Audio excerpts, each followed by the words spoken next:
Hello and welcome to another edition of the Moving Iron Podcast. This podcast is proudly provided by Axon, helping dealers move more iron for almost 100 years. Find out more at axontire.com. Axon was started almost 100 years ago out of a passion for keeping agriculture moving. It's that same passion that drives them today. With a vision for a better experience for both farmer and dealer, they set out to create a better way to move more iron. When you partner with Axon, you get immediate access to a full range of products and solutions designed to meet the complex needs of today's grower. Axon carries all major brands and sizes of tires, wheels, and tracks.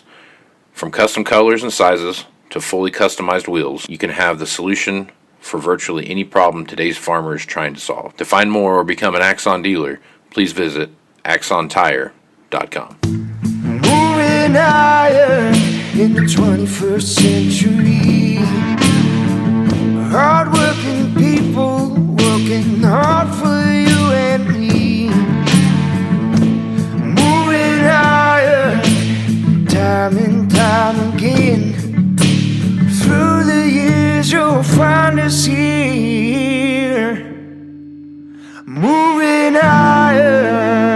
Hello and welcome to Moving Iron Podcast, Markets with Shawn Hackett. This edition of the Moving Iron Podcast is brought to you by Axon Tire, helping dealers move more iron for the past 100 years. For more information, go to axontire.com. Also, Arrow, if you're looking for a great place to find some products that will help your salespeople sell more stuff, check out heyarrow.com and you'll find all the information you need there. Shawn is with Hackett Financial out of Boca Raton, Florida, and Shawn's nice enough to come on a couple times a week to talk about what's going on in the markets. And, plenty of stuff going on here, Shawn. You put out a new smart money report that came out, I think, yesterday or the day before, and I had a chance to listen to the podcast that was associated with that this morning when I was doing my exercising, and I saw that you were talking about the climate, and which anytime you talk about the climate, I make sure to listen to that. But we've talked about it, kind of what we think the winter's going to look like, a million times on here and what that looks like. But there's one thing inside of that report on that podcast that really caught my attention, and it was you were talking about UV strength and solar radiation, solar winds, and those kind of things, which made me think back to when I was a kid when we'd play football and it was cold outside, and we would take our hands and we would kind of put them up to the sun, and you put your hands up to the sun and it would warm them up. You'd actually physically feel the heat from the sun on your hands. And if I understood correctly, that power or that heat or whatever you want to call it that's coming from the sun during this time frame, because of the diminished UV rays, it won't be as much power coming through that. So it's naturally just going to make it kind of cooler out, I guess.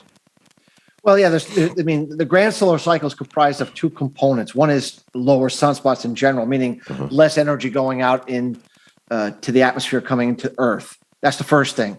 The second thing is that the actual solar wind, they actually measure this. It's like the wind in a given day, 15 knots or 20 knots or miles per hour, however you're looking at it. That solar wind actually is reduced. So whatever sunspots we do have, the energy from those sunspots is not hitting the Earth in the same intensity as it would if we were operating normally. And that has to do with the orientation of the sun as it rotates around its barycenter. We've talked about this a lot, how that's driven by the positioning of the planets. It has to do with the magnetic, gravimetric, and electric forces of the planets as they rotate in certain orientations. And when they get into a certain specific period of time, it reduces or it pushes back on those solar winds. And so we showed a chart on our podcast, Casey, as I think you're referring to, where our sunspots right now relative to last solar cycle are fairly similar from the trough to the current moment, but that the UV radiation in the atmosphere is way off. Like we're way underperforming the last solar cycle 24. So that's consistent with the idea that that even with a similar sunspot activity, we're actually getting lower energy hitting the atmosphere. And that's a trend we think is going to continue to impact our weather more and more over time. Right on. Because, that makes a lot of sense. They could have the sunniest of days, but just don't have the same level of energy hitting the Earth, so therefore it's not going to be as warm, deal. So that makes a lot of sense. And this is a big deal. You've talked about, going into into September, into October, and then especially moving into October or November, what that looks like. And here we are in the middle of October, and it's not uncommon for there to be snow out here in the Panhandle of Nebraska in the middle of October. But this snow event that's coming here across the high plains and the northern latitudes of the U.S. seems like it's going to be a kind of every day gets to be a bigger deal than it was the day before. So I guess talk about this weather pattern that we're seeing coming right now. Well, just remember the consensus opinion just 2 weeks ago from almost everyone, I'm sure there was somebody else, was that the drought in the West was going to continue. Forever, is the way I understood it. I mean, it's La Nina's back, which of course no one predicted. Right. Everyone said it was gone. And then we, as you know, we're strongly suggesting a double dip La Nina. Right. But that, the drought's going to continue. And of course, now we're getting, in excess of 3 foot of snow in a lot of different, mountain ranges and heavy snowfall. And then behind this winter storm, we're going to get flooding rains in California, in Oregon, and in Washington State. The epicenter, the poster children for the drought, like flooding rains, mudslide kind of rains. That's going to start to gravitate towards, further into the West. And now all of a sudden, all the weathermen are beginning to, they didn't see it coming. We got to alter our forecast. The drought's going to go away. This is going to be a drought easing winter. If anything, excessive snowpack could cause flooding. We think the biggest problem, as we've talked about before, is that there's going to be a lot of flooding in the U.S. during the planting season from snowpack melt. But the West's drought's going to ease substantially. That's very good news, by the way. In aggregate, much better news to have the drought ease and any flooding concerns. And so that part of the forecast, highly contrarian, by the way, is consistent with the La Nina Mordecai, and it's consistent with this lower energy hitting the atmosphere that causes this meridional jet stream, this undulating jet stream that allows for these amplified patterns like we're starting to see here that just 2 weeks ago, no one forecasted. No one forecasted this was going to happen out West. And all of a sudden, oh my gosh, look what just happened. Did they all get blindsided by it? And this is going to be a consistent feature throughout the winter. We're going to get these repeated cyclogenesis, bombogenesis kind of almost winter hurricanes, you almost call them. We've seen them before. Mm-hmm. So it's a teaser. What's going out West is a teaser for what happens when winter really gets going, as we've been forecasting by mid-November onward. But it's a good reminder of what's to come and how the current weather models and the conventional way of looking at weather simply are not going to be able to see this come. They're not going to be able to, they're only going to see it coming when it's on top of you already. And our job, as you know, as price forecasters, is to see it come before it does, so we can help our customers take action when the action is good, not after it's already happened. Yeah. So. I know out here, we're having our typical change of weather. This is the same pattern that you would see during any winter storm that comes through. 2 days beforehand, there's high winds. I think today's high wind warning. So, it could be anywhere between 35 to 60 mile an hour wind gusts type of thing all day long. And then it'll kind of calm down tomorrow. And that's when it's supposed to start. And then, we've got some cool temperatures. I think the lows are anywhere from, 28 to 32 for the next 2 or 3 nights. If I remember, I had to go back and look at my forecast, but it's a typical winter weather pattern that you normally see out here. So it's definitely, it's on top of us, I guess, now. So they can forecast, that it's going to happen, I guess. So. Yeah, they can get the 1 day to 2 day forecast correctly, maybe. Yeah, it's going to be windy. All right on. Shocker. Wait, they're going to look outside. Oh, it's snowing. We think it's going to snow. Yeah, that's about how it works. That's exactly about how it works. I know. All right. All right, so let's talk about inside that same podcast. You talked about the cattle market a little bit, and you had some pretty strong smart algorithm low points pop up there for buying cycle coming up. So talk about that a little bit. What you see happening there? Yeah, we create this insider capital flow smart money algorithm that is really structured to measure when there's big changes, either selling or buying in a particular market. We've identified DNA markers in each market that when we achieve buy levels to a certain level or sell levels to a certain level, they have tended to be important turning points in the market. The cattle market, we showed the feeder cattle market and we showed the live cattle market. Both have shown not just buying. It's parabolic buying, panic buying in the last 3 to 4 weeks. Very unusual. I mean, you just don't typically see this happen very often unless there's a certain degree of urgency in the insiders of the particular market that you're in. Something has got them very excited that they don't want to wait to buy tomorrow or next week, and they want to buy now, and they want to buy strong, and they want to buy aggressively. And then, of course, we always look for a chart pattern to verify, that the timing is getting good. And we've seen kind of what we call a double bottom pattern, that the second bottom was made early October, and then we actually went through the neckline. Not to get fancy, but that typically means double bottom completion, and in some kind of a right shoulder, high or low coming, and then the market heading off. So it looks to us, Casey, we've been looking for an October low. It looks to us like the low has been made in the cattle market. The chart pattern verifies it. The smart money verifies it. And so if I am a cattleman, if I'm a cattle producer and I'm, thinking about how I want to hedge, we would be light on hedging right now. We would be sitting back, let the market run. If you put a lot of hedges on, if you made a lot of cash sales already, maybe there's some things you can do to counteract those hedges to kind of protect them to the upside. Of course, if you're a buyer of cattle, if you're JBS, not that JBS listens to me, but if you're JBS, maybe they ought to, up the ante a little bit and bring some more animals in. So this would be a time to be looking for an important low in this market, and we're pretty excited that is starting to develop here. So better times ahead, we think, from here into the end of the year for cattle ranchers. Right on. All right, so let's jump over and talk about what's going on with corn and soybeans. We've talked about the natural gas thing last week and kind of some of the stuff we see there. As you take a look at moving forward, now everyone's clamoring around that there's going to be so much more soybeans because of the last of the report last week and what we saw there, and this is going to be just this big monumental carry out of soybeans.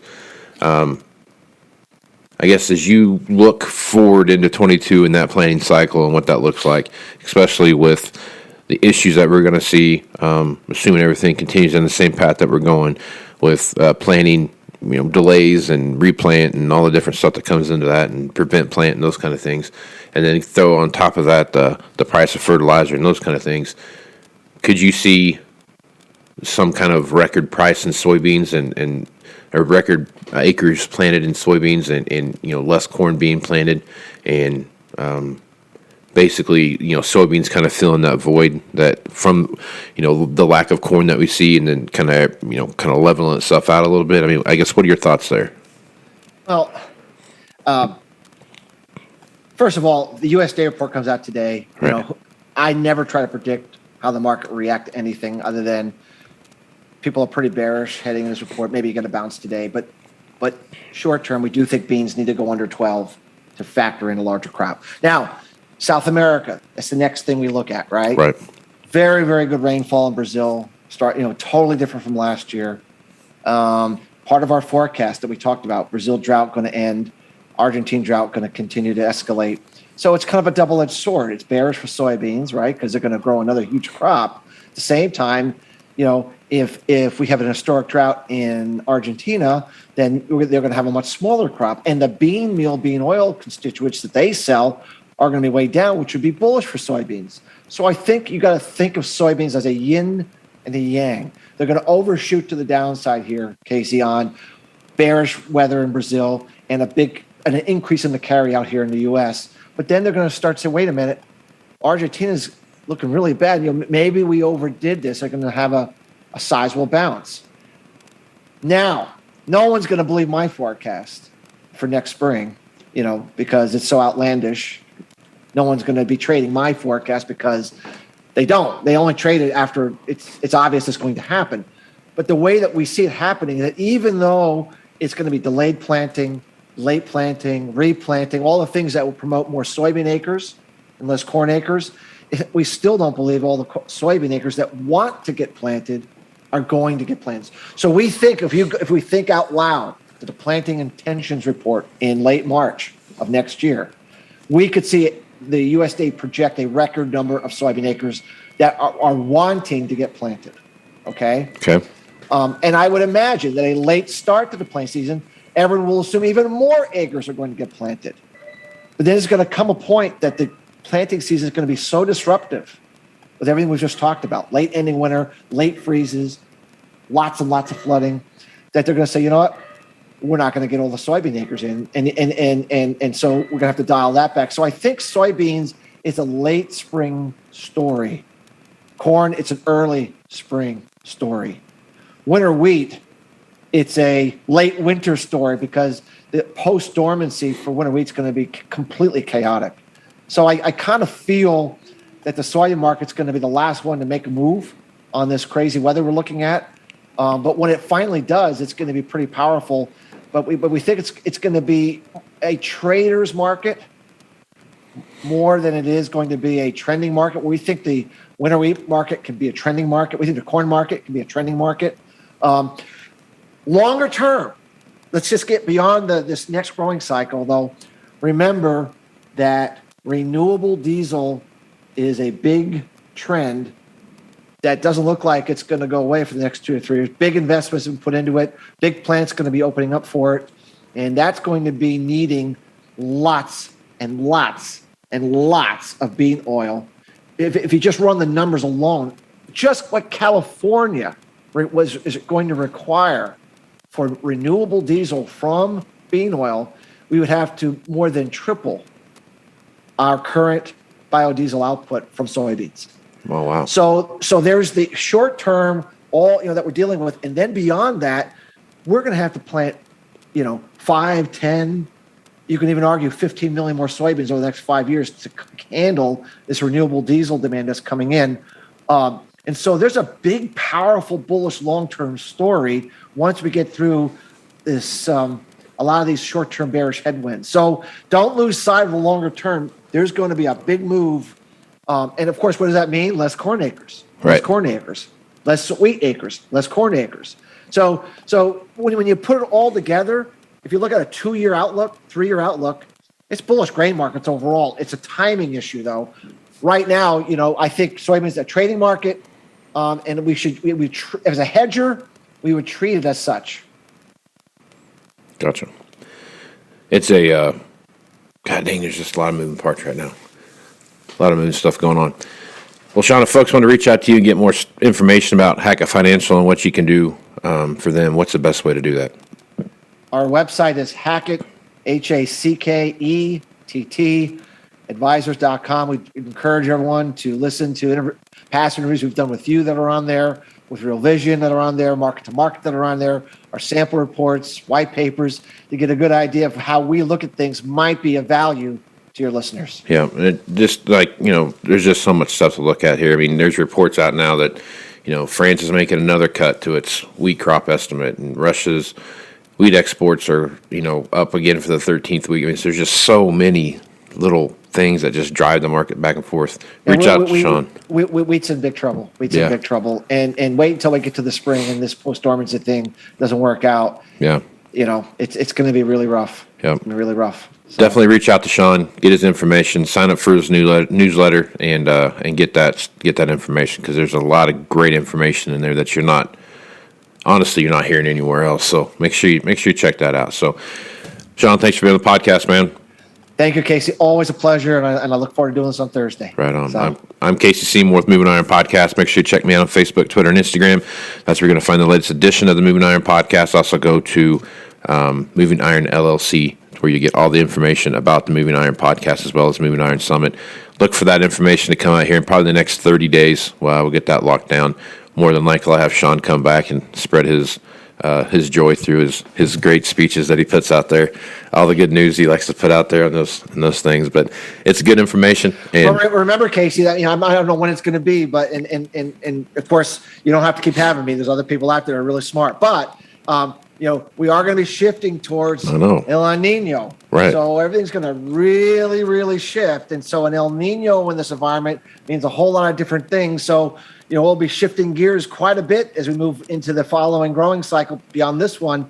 So, it'll be a totally new weather paradigm to be discussing and totally different tentacles, that'll be popping up. So it'll be very different. It'll be a very different discussion than the one we're having right now when we go out and speak to everybody. Yeah. So the reason I like having Shawn keep coming back to do this because I'm like, one of these days he's going to be wrong, and I'm going to catch him, and he's never wrong. So make sure you check him out. I can be wrong on the periphery, and I will be wrong on the periphery. But I don't think I'm going to be wrong on the big picture, and that's really the key. That's the key thing. It's the big picture part of it. That's what I'm talking about. So, listen to Shawn, read his stuff, go out and just go check stuff out. Because I'm telling you, what you're hearing from Shawn when it comes to these weather patterns and these climate models and those kind of things. I watch a lot of news and I watch a lot of weather and I watch a lot of stuff like that. And the only time I hear this stuff is on Tuesdays and Thursdays when Shawn Hackett's on the Moving Iron podcast. So make sure you check that out. So with that, I'm Casey Seymour with Shawn Hackett. Let's go with some iron, folks. Out. You want to have a meaningful competitive advantage to help sell more equipment. Whether you represent the sales, parts, or management department of an implement dealership, there's a surprising amount of complexity when it comes to tire, wheel, and track technology.